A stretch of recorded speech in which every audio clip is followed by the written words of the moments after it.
Scorpio, the week of July 26th to August 1st, 2026, hands you a genuinely lucky career moment wrapped around a real emotional decision about home. The Sun meets Jupiter in an exact conjunction on July 29th, sitting in your 10th house of career and public standing, while the full moon lands the same day in Aquarius, conjunct Pluto, in your 4th house of home and family, forming an exact opposition to that career glow. Saturn also stations exactly retrograde on July 26th at 14 degrees Aries, joining Neptune in your 6th house of daily work and health, and the lunar nodes shift axis this same week.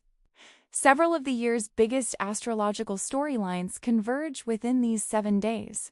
And for you specifically, they set up a genuine choice between shining publicly and tending to something closer to home.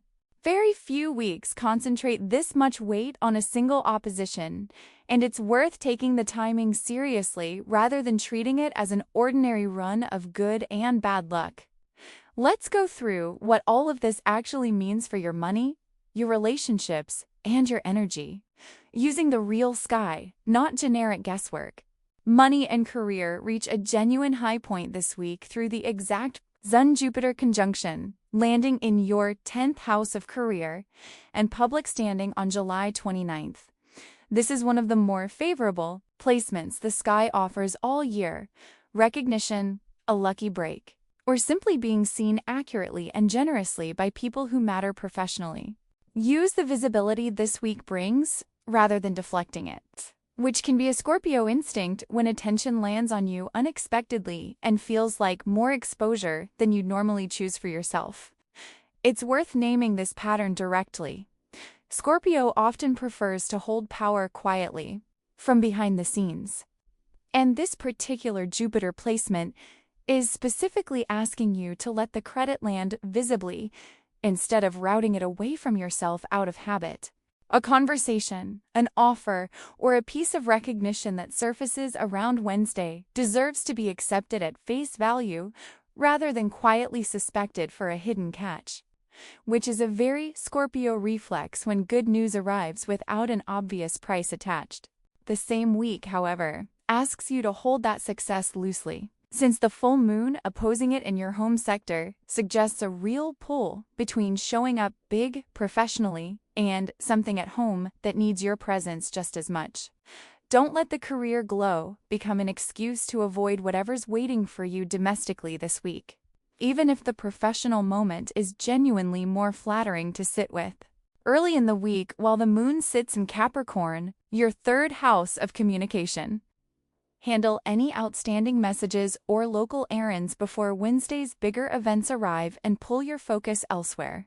Relationships move with real intensity this week, largely thanks to Mars and Gemini sitting in your 8th house of intimacy, shared resources, and transformation, genuinely comfortable territory for you, even when it runs hot. This placement gives you the nerve to have a direct conversation about something deep, whether that's emotional vulnerability, shared finances, or simply what you actually want from a connection, rather than circling it the way you sometimes do while testing whether the other person can be trusted with the full truth.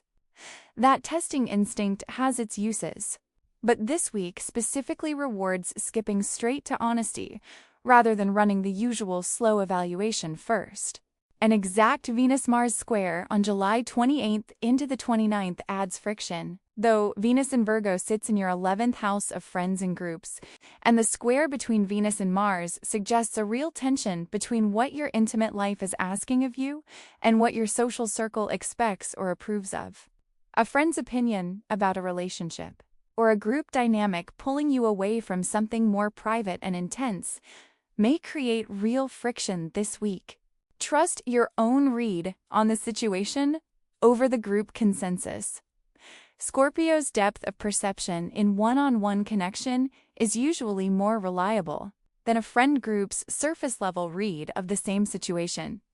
If a friend questions a relationship or a decision this week without really understanding what's actually happening beneath the surface, weigh their input honestly, but but don't hand it more authority than your own direct experience of the person involved. Energy and health this week center on a real checkpoint in your daily routine. Saturn stations exactly retrograde on July 26th, joining Neptune, already retrograde, in your 6th house of work and health.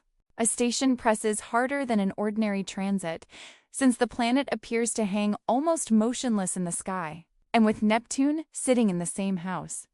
This week may bring genuine confusion about whether your current daily habits are actually serving your body, or whether you've been coasting on assumptions about your own resilience for longer than is honest. Scorpio tends to push through discomfort as a point of pride, treating fatigue or a nagging health issue as something to outlast rather than address. And this particular station is specifically testing that pattern. This is a good week to actually look at a health habit you've been avoiding examining closely, rather than continuing an autopilot, a sleep pattern that's slipped, a physical symptom you've been dismissing, or a work pace that's quietly become unsustainable. Given that this retrograde lasts until December, whatever you notice this week is worth taking seriously as the start of a longer adjustment, not something to fix in a single weekend and then forget about. If a routine checkup or a symptom you've been putting off feels newly urgent this week, that timing isn't coincidental. Saturn stationing directly in this house tends to bring exactly that kind of quiet, insistent nudge. There's a longer story underneath this single week worth naming briefly, and it echoes exactly what the full moon is already showing you.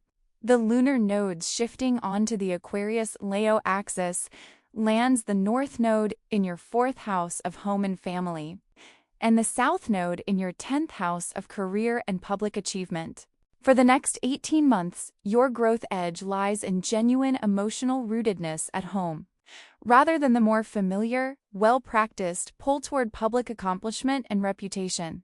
Scorpio can find real safety in being respected and formidable in the world, sometimes more readily than in being simply, quietly known at home without needing to prove anything.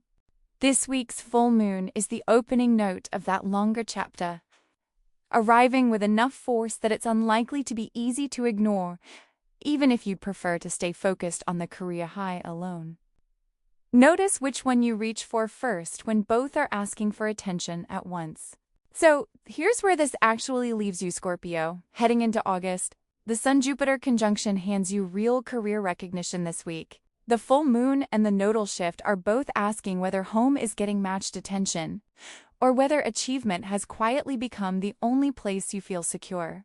Mars gives you the nerve for real intimacy if you don't let the group's opinion talk you out of it. None of this needs a dramatic decision.